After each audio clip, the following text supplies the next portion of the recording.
Momento Anefac. Gravando.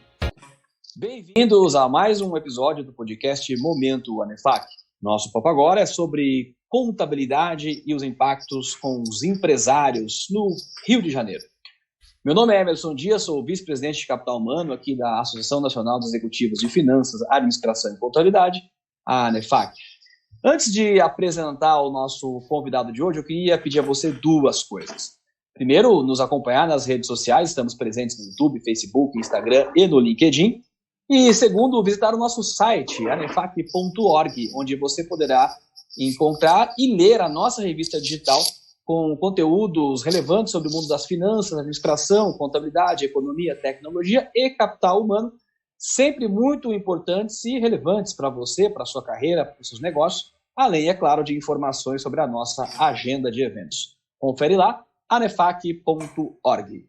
No podcast de hoje, nós temos o seguinte convidado, Samir Nemi. Ele é presidente do Conselho Regional de Contabilidade do Estado do Rio de Janeiro, é contador, empresário da contabilidade, advogado e administrador de empresas. Também atua como vogal na Junta Comercial do Estado do Rio de Janeiro, a JuSerja. Eu sempre dou uma enroscada porque eu estou acostumado com o JuSesp, né? Que é mais familiar para mim, mas acho que acertei. Samir, muito bem-vindo ao nosso podcast, obrigado por aceitar nosso convite, um prazer recebê-lo aqui. Obrigado você, Emerson, agradeço ao convite da Anefac, é sempre importante discutir um pouquinho mais sobre a nossa profissão e especificamente os impactos que a gente tem sofrido nos últimos dias, né? Verdade, Samir, verdade. E acho importante você trazer para a gente aqui o que você está aí, né, militando no Rio de Janeiro, em prol da classe contábil, conversando com os profissionais, conversando com o poder legislativo.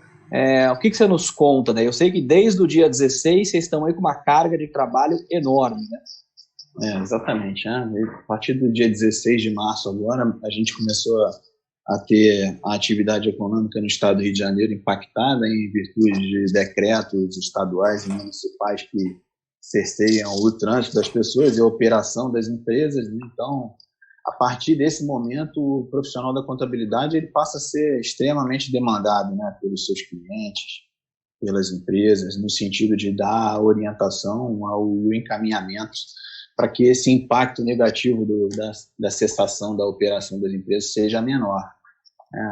Aqui no Rio de Janeiro, especificamente, a gente não teve a oportunidade de ser qualificado como uma atividade essencial, né? Então, a partir daí apareceram alguns problemas importantes.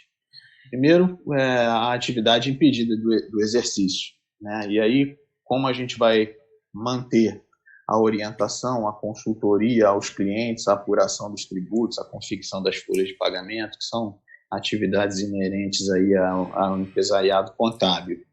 E a partir desse momento a gente começa a articular em algumas frentes aqui no estado do Rio de Janeiro, né, em âmbito executivo, articulando com a administração pública e o encaminhamento de ofícios, né, todos eles versando sobre o mesmo tema, a busca da prorrogação dos tributos, haja vista que a Receita ela foi extremamente impactada, e num segundo momento com a prorrogação das obrigações acessórias. Uma vez a obrigação principal sendo prorrogada, não há que se falar na manutenção da obrigação acessória. Isso deveria ser simples de ser entendido, mas infelizmente não é o que está acontecendo, né? E aí a união das entidades contábeis aqui do estado do Rio de Janeiro, capitaneados pelo CRC, a gente conseguiu avançar bastante. Se a gente pode entender que algo positivo pode vir de todo esse momento que a gente está vivendo, acho que o primeiro ponto é a valorização profissional. A gente tem recebido feedbacks dos profissionais, dos seus clientes, muito positivos, né? Agradecimentos a toda a doação profissional que os contadores têm feito à economia local como um todo. E um segundo momento, a conexão que tem sido criada entre as entidades contábeis e os profissionais da contabilidade, né? Realmente que a união nesse sentido traz uma melhoria sobremaneira nas atividades que a gente pode desempenhar. Então, a princípio, a gente conseguiu caminhar assim, um encaminhamento de muitos ofícios para todos os órgãos da administração pública estadual e municipais, pleiteando aí tudo isso que eu já desenvolvi com vocês. E num outro ponto também, negociando com o Legislativo, né, com a Assembleia Legislativa aqui do Estado do Rio de Janeiro e com as câmaras municipais de todos os municípios, em pelo menos uns 17 a gente já conseguiu o protocolo do projeto de lei que versa sobre a prorrogação dos tributos em âmbito municipal e a prorrogação das obrigações acessórias desses tributos também. Então, acho que o trabalho está sendo feito para, de certa forma, minimizar esse impacto negativo que toda a sociedade tem sentido tão fortemente, né? Sim. Realmente, né, a prorrogação aí do pagamento das obrigações principais, e uma vez isso acontecido, não fará muito sentido, claro, a entrega das obrigações acessórias. Mas, pegando um gancho disso, me chamou a atenção, e eu não tinha essa informação, importante que você colocou aqui para a gente, é que o trabalho do contador não foi classificado como atividade essencial, embora ele tenha que fazer todo o registro, né, dos fatos econômicos que vão acontecer e estão acontecendo todos os dias, né? É uma coisa importante para a gente destacar aqui desta conversa, né? Se eventualmente houver uma flexibilização do trabalho, né, nos próximos dias, a depender aí do nível, né, de contágio que aconteça na sociedade, isso é um ponto importante da gente ter na agenda, né? Uma coisa importante que você nos trouxe aqui. O Teopar, aqui de São Paulo, né, o presidente do Conselho Regional de São Paulo, com o qual eu conversei também recentemente aqui no nosso podcast da NEFAC, ele trouxe uma situação de que, nesse momento, todos os empresários estão revendo os seus contratos, né, porque uma situação de crise sempre requer você olhar atentamente os seus custos, né, porque onde você pode ter algum tipo de ação para eventual minimizar os impactos econômicos que você venha a ter. E ele dizia o seguinte, né, que ele está trabalhando muito porque ele tem que ficar atento a tudo que está saindo de legislação para analisar, mostrar para o empresário o impacto que isso vai ter no negócio dele. Ao mesmo tempo, ele também está no rol daqueles que estão sendo pressionados por uma redução dos seus honorários, né? Isso também tem acontecido aí no Rio de Janeiro? Você tem percebido esse tipo de conversa? Como é que está isso? Então, institucionalmente, aqui pelo CRC, a gente vislumbrou essa possibilidade e a gente tentou, de certa forma, subsidiar os profissionais da contabilidade com informações que mantenham a percepção de valor do trabalho dele, né? Então, primeiro a gente criou um grupo de tributaristas que acompanham toda a legislação que está sendo jogada aí à sociedade, não tem sido pouca coisa. A gente analisa as legislações, a gente interpreta da maneira mais didática possível e a gente disponibiliza nas nossas redes sociais, no nosso site, para que o profissional da contabilidade possa consumir esse material e encaminhar ao seu cliente também, como se a gente pudesse ser constantemente uma fonte dessas novas informações. A gente tem orientado todos eles que se mantenham muito próximos dos seus clientes, né, no atendimento às necessidades e nas orientações de tudo que tem acontecido, porque uma vez isso acontecendo, a percepção de valor no nosso trabalho aumenta. E aí a gente acaba minimizando a possibilidade dos clientes virem buscar uma redução de custo na assessoria contábil que a gente presta, né? A gente tem, logicamente, pensando na manutenção saudável dos negócios, orientado que todos os custos que afetam uma empresa sejam revisitados, né? Muito mais os custos de grande escala, como aluguel, folha salarial e tudo mais, mas aqui no Rio de Janeiro, a gente com esse trabalho que tem feito, a gente tem minimizado isso bastante. Eu recebi muita pouca sinalização de empresas que tiveram essa abordagem por parte dos empresários. Muito mais, assim, no agradecimento a toda a prestação de assessoria e consultoria que nós, profissionais da contabilidade, venhamos trazer a eles, né? Então, acho que esse caminho como se fosse possível blindar um pouco a nossa atuação a esse tipo de abordagem. Sim. E Samir, tem muita gente que tem colocado essa questão em relação ao fôlego, né, o fluxo de caixa que as empresas têm, né? Geralmente empresas pequenas, médias, né, dependendo do setor, o fôlego é muito curto, né? Ou seja, aguentar essa crise, que não sabemos por quanto tempo ainda vai durar, pode ser um problema muito grande para as companhias. No Rio de Janeiro, o que você tem sentido do empresariado em relação a essa questão de fluxo de caixa, né? Eles estão esperançosos em relação a alguma medida? Tem alguma medida específica para sair no Rio de Janeiro? Como é que está essa questão do suporte financeiro, né, o fluxo de caixa das organizações? Então, na verdade, muitas das pequenas empresas realmente não têm uma reserva financeira, né, que ajude a passar por essas intempéries todas que aparecem, né? E o fluxo de caixa, um momento em que a gente suspende a operação dos negócios, ele é completamente afetado. Em âmbito estadual, a gente tem buscado a articulação com instituições que financiam recursos, e uma delas que a gente tem aqui que atua em âmbito estadual, pela vinculação até com o governo do estado, é a AG Rio, a agência de fomento aqui no estado, que jogou um grande recurso no mercado para que as empresas pudessem, sim, passar por esse momento difícil. E para você ter a ideia de como a necessidade das pessoas é tão grande, em menos de 2 dias, em menos de 48 horas, já foram abordados por empresas pleiteando valores maiores até do que eles tinham sinalizado como o valor a ser financiado, emprestado às empresas, né? Num outro ponto que a gente consegue avaliar também essa reserva baixa, ela traz pânico para os empresários. Então, num primeiro momento, a gente teve pedidos aos escritórios contábeis de uma quantidade muito grande de demissões, né? E aos poucos, com o encaminhamento que a administração pública, em âmbito federal especificamente, trouxe, né, com linhas de crédito específicas para financiamento de folha de pagamento, algumas linhas de crédito pelo BNDES para capital de giro, a gente começa a sentir que esse pânico tem diminuído. A preocupação que a gente tem muito maior é que, vez por outra, a gente vê que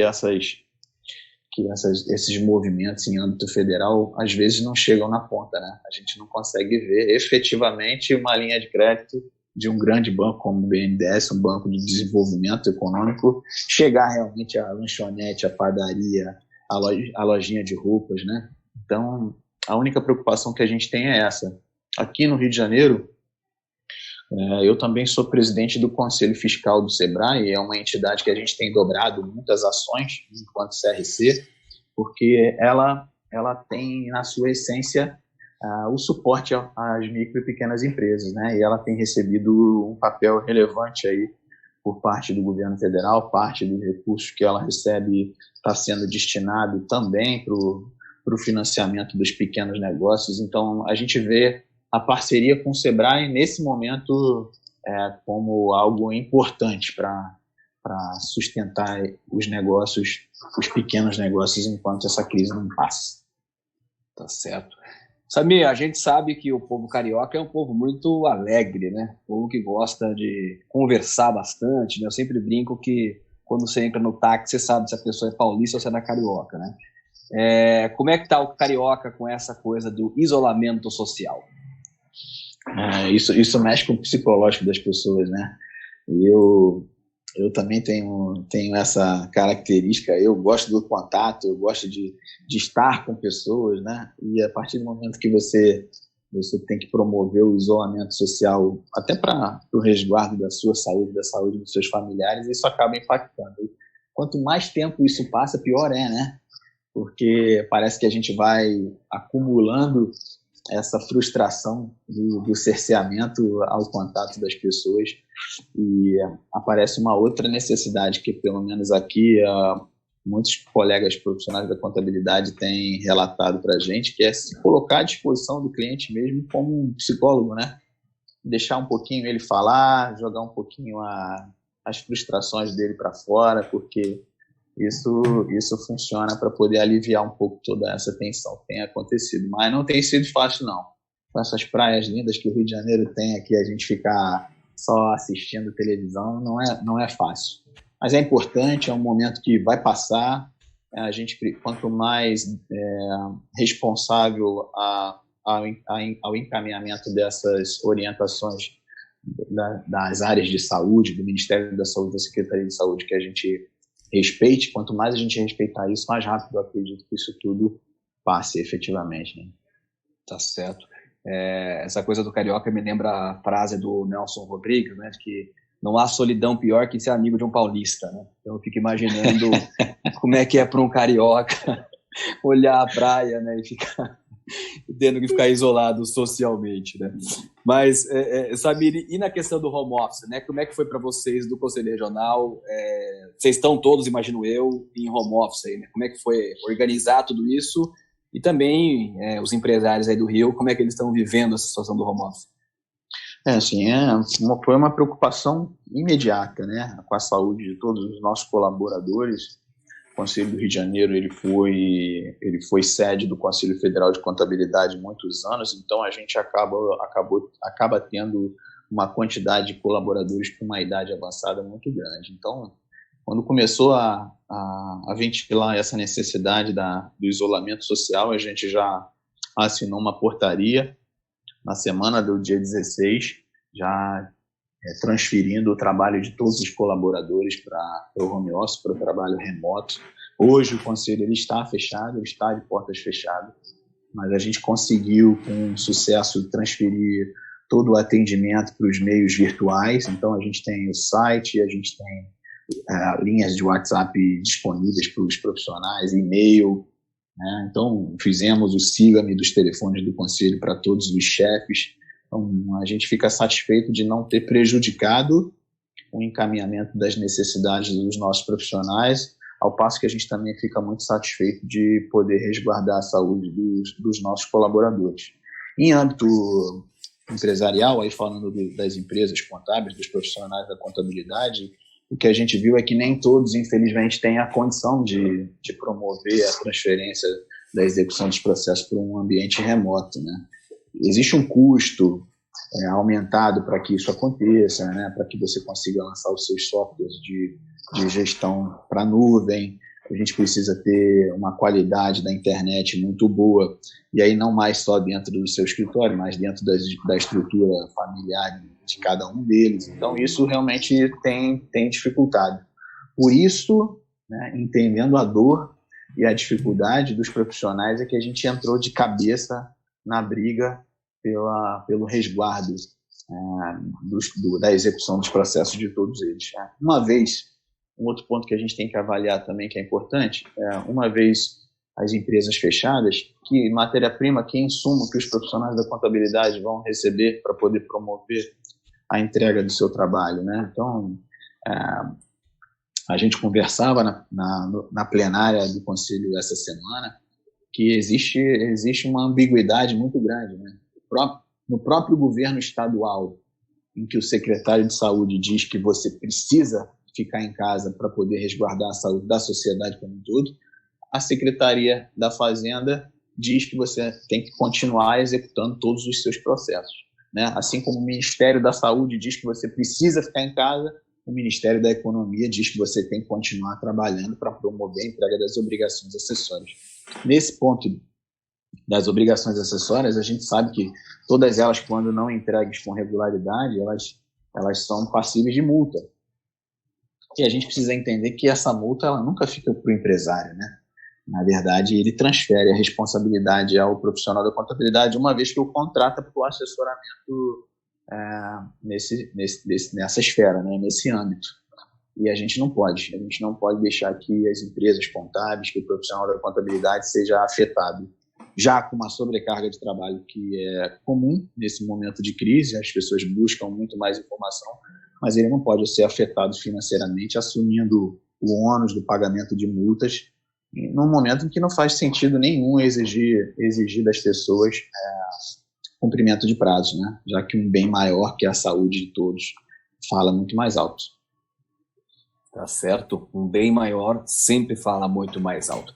Samir, caminhando para o nosso final aqui, gostaria que você desse aí para a gente uma mensagem final, uma mensagem positiva, alguma coisa muito do jeito carioca de ser, de levar a vida, que eu acho que é sempre importante a gente lidar com os problemas, mas também ter sempre a serenidade para poder resolvê-los, né? Afinal de contas, problema é o que não falta na vida de ninguém. A gente está aqui tentando, de alguma forma, encaminhar soluções, né? O que você pode deixar como uma mensagem aqui para a gente encerrar esse podcast e trazer para quem está ouvindo alguma palavra solidária, né? Eu já tenho como característica buscar pontos positivos em qualquer cenário que a gente se encontra, né? Tem pessoas que encontram problemas em soluções e tem pessoas que encontram soluções em problemas, né? Então, assim, eu tenho discutido isso muito e tentado levar muito isso à categoria, porque esse é um momento ímpar. Primeiro, da gente evoluir enquanto sociedade, né? Eu acho que estava faltando muita humanidade nas pessoas, estava faltando muita solidariedade. A gente se via muito como concorrente, como oponente e pouco como parceiros, como pessoas que compõem uma mesma profissão. Então, eu acho que, como ponto positivo, a gente vê que isso tudo trouxe um desarmamento, né, para a alma das pessoas. Então, as pessoas estão, apesar de estarem longe fisicamente, estão muito mais próximas virtualmente, muito mais abertas à troca de informações, ao fortalecimento mútuo.